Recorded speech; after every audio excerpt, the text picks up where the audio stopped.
morning, everyone. It's Ian from RTO. Well, it's good morning for me when I'm recording this. It's not a very nice morning, but it's a good morning. Welcome to another Battle of the Debuts, a show where we take two bands, look at their debut albums, and sometimes I get it right, and sometimes I get it wrong when you totally disagree with how I go. Well, today we've got two American sort of soft rock country bands, very similar. One made it really big over here and the other didn't, but they had a good following. The bands we're talking about are Bread and Eagles, two bands that I'm very fond of. Got brought up on them as a young chap, so it's sort of they've sort of been in my head for most of my life. So as we always do, we always start with the band that brought out their album first, and in this case it was Bread. Now Bread, of course, fronted by with Jimmy Griffin. Quite a few people have played in here. Larry Ketchnell came in later on. I've already done an album ranking for this band, so if I'll put I haven't done Eagles, but I'll put one of them in the at the end of the list when you see which ones to watch, and I'll put the link to the other in the description, because we haven't done an Eagles ranking yet. I'm sure one will be coming up in 2023. So first up then today is Bread. Self-titled debut album that was released in 1969. So there's David Gates on here. He's playing the Hammond organ, the bass guitar and guitars and vocals, and the Moog synthesizer. James Griffin was vocals, guitars and percussion and keyboards. Rob Royer, guitars, percussion and piano and electric piano. Additional personnel, we had Jim Gordon and Ron Edgar taking the drum duties on this album, and the producer was the band themselves, more like to be James Griffin and David Gates. So the first track on this great album is a track called Dismal Day. It's a great opening track. It's a track that I really like. Love the opening, the guitar work, and the vocals on this are superb. A fantastic track to start the album. Then we get to my favourite track on this album, and it's London Bridge. I think for 1969 there's some groundbreaking vocals and brilliant keyboard on this. Truly a very underrated song from a very underrated band, I think. Absolutely dynamite, that track. Then we have a track called Could I. It's a steady song. Again, the harmonies in this band have always been good. You've got some great singers. You've got the high voice of David Gates. You've got James Griffin, who's a really good singer as well. And when Larry Ketchnell joined the band, he was another fine singer. Good song. Look at Me. It's so simple. Guitar, flute harmonies. Brilliant track. The Last Time. Love this track. Got a real catchy melody to this one. Again, a track that's dominated by some really nice harmonies from the band. Another great little keyboard in places, quite heavy as well. Then we get Any Way You Want Me. Today this would be called an unplugged rock track. It's a great track, simple, basic, good stuff.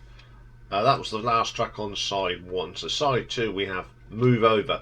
Now with Bread you always get at least one real good rocker, and this one is a good rocker. Move Over it's called. Excellent track. Got some good guitar work in this.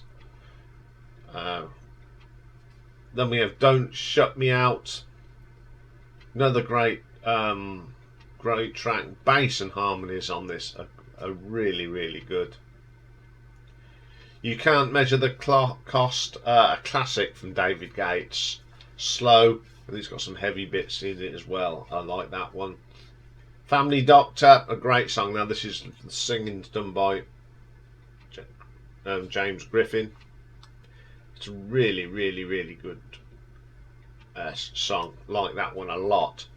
It Don't Matter to Me, which is a classic from Bread, with a great guitar solo in it, some nice guitar riffs, nice keyboard in it, excellent track. Friends and Lovers, and the album ends with a good rock track. Really like that one. What do I think of it? I love this album. Played a lot. Not a bad song on it, top to bottom. It was a great debut, and it's a very underrated album. There's not much written about this. Unfortunately, it didn't chart in the UK, which is a shame. But there's a lot of affection in the UK for this band and this album. But it didn't do brilliantly in America. It only got 127 in the LP charts. But it did pick up has picked up a certification in Australia of all places, 2 times platinum. Such a shame, because it is a great album. So let's have a look at the nuts and bolts of this one. Song quality. David Gates, James Griffin are fantastic songwriters. The songs on here are brilliant. They're not perfect yet, but they are really strong. So I'm going to give song quality 4 out of 5. Production, wonderfully produced. All the Bread albums are great, got great production on them. David Gates, great musician, producer, good all-round musician really, and it doesn't sound dated. It's put it on today and it sounds as good as it did when I first heard it. So I'm going to give that a 4 out of 5. Reception for a great underrated album. Not many people took to it. I know it's more popular now, so I'm going to have to give it a 3 out of 5. I wish I could give it more because it deserves more. Cover design. I like the cover. It's a little bit different. It's very clear. So I'm going to give cover design a 4 out of 5. So for Bread by Bread gives us a total of 15 out of 20. A very good score. So a few years later, a certain other band appeared in Los Angeles in 1971, and they were called the Eagles. Founding members were Glenn Frey, Don Henley, Bernie Leadon and Randy Menaiser, who were recruited by Linda Ronstadt as band members who toured with her. So, the Eagles album, self-titled again, was recorded in London at the Olympic Studios by producer Lynn Johns and released in 1972. So who we got on here? We got Glenn Frey, of course, doing vocals, guitars and slide guitar. Don Henley on the vocals and drums. Bernie Leadon on the vocals, guitars and banjo. And Randy Menaiser, or Meisner, vocals and bass guitar. Sadly, Glenn Frey passed away in 2016. It's such a shame. What a great man he was. First track on here is the great Take It Easy. Nice country rock song. Love the harmonies on this. Great track. Second track, my favourite track on here, and one of my favourite tracks by the Eagles, Witchy Woman. Love the guitar work on this from Glenn and Bernie. It's a terrific song. Great vocals as well. Chug All Night. Another, as it does, it's a chugging song. It's got some great riffs and vocals and harmonies. Love that song. Most of Us Are Sad. Nice gentle track. Yeah, solid. Like that track as well. Then we get Nightingale. Great country rock song here. The guitar work is really good. Some great drumming here from Don. Really good track. Train Leaves Here in the Morning. It's very, very country. It's probably one of the tracks on the album that I'm not too keen on.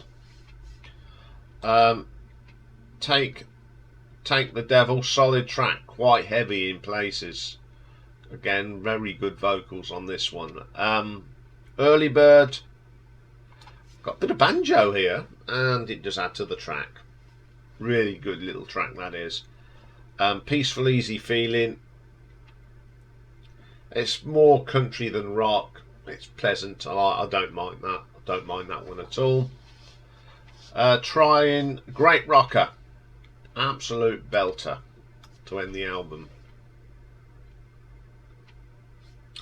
What do I think of this one? Well, again, I love this album. Really love the first two tracks. It's just a solid album. Okay, it's got a couple on here that I'm not as keen on, but on the whole, it's a good album to listen to. The thing is, there's lots more written about this album. This is a review from 1972 by Bud Scoper of the Rolling Stone. Believed that the Eagles had distinguished country rock backgrounds and said the album is right behind Jason Brown's record as the best of this year. And I could be persuaded to remove the word first from that statement.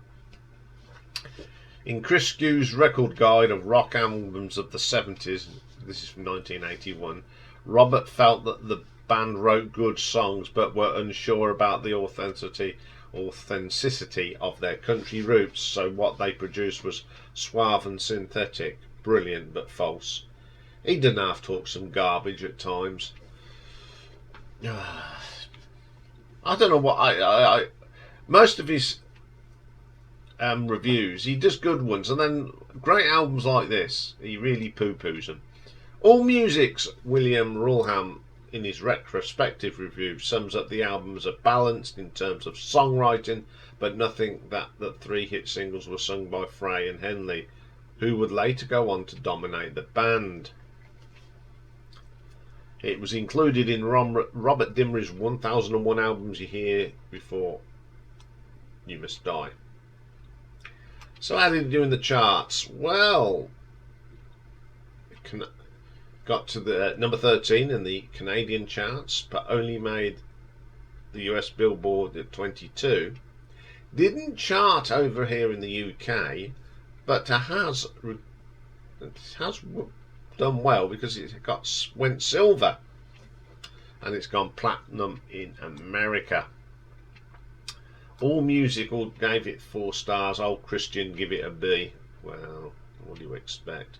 Rolling Stone gave it 3 and a bit stars, so that's pretty good. So let's have a look at the nuts and bolts of this one. Song quality, again, some very good songs, just like bread. Some classics on this album, and I'm going to give it a 4 out of 5. Production, very good production again, nice sound. The harmonies always sound good on this, so I'm going to give that a 4 out of 5. Reception, It really went down well in America. Got into the didn't quite make the top 20,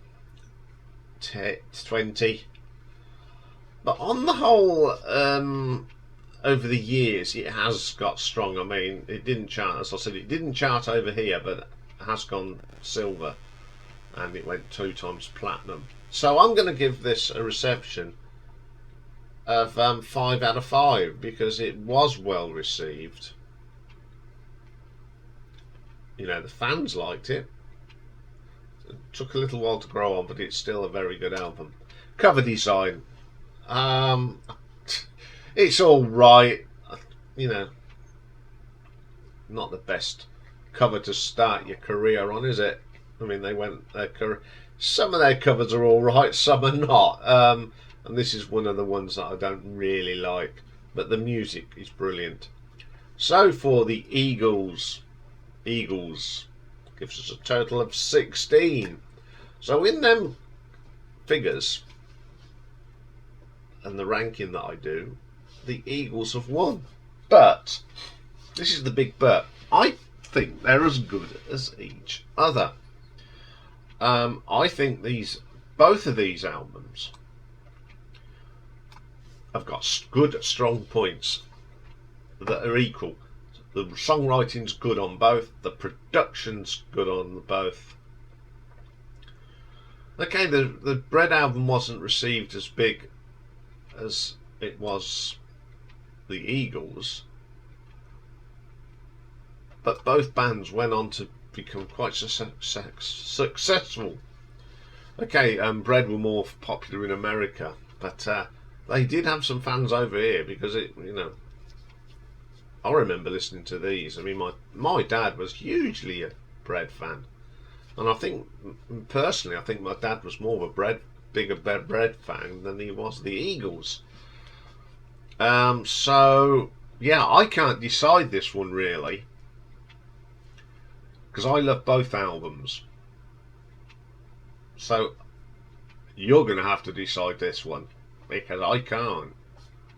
I've played them both quite a lot over the last few weeks, and I can't say that I've got an outright favourite of these two. So I'm going to leave it up to you. There's a poll in the community page, and there'll be a poll on tonight on the live stream, and there is a poll on which one is Twitter. It's alright, and a senior moment there, couldn't get what I wanted out. So be interesting to see which of this one actually wins. Okay, that's all for this Battle of the Debut. Got a really good one for you next week. Looking forward to that one immensely. If I've got the right page, yes it is. But I'll be back later with an album artwork, and we're going to look at just the studio albums of UFO because if we include everything, we'll be here till a week on Monday. So I'm looking forward to that one of my favourite bands. So I will see you for that one later. Bye for now.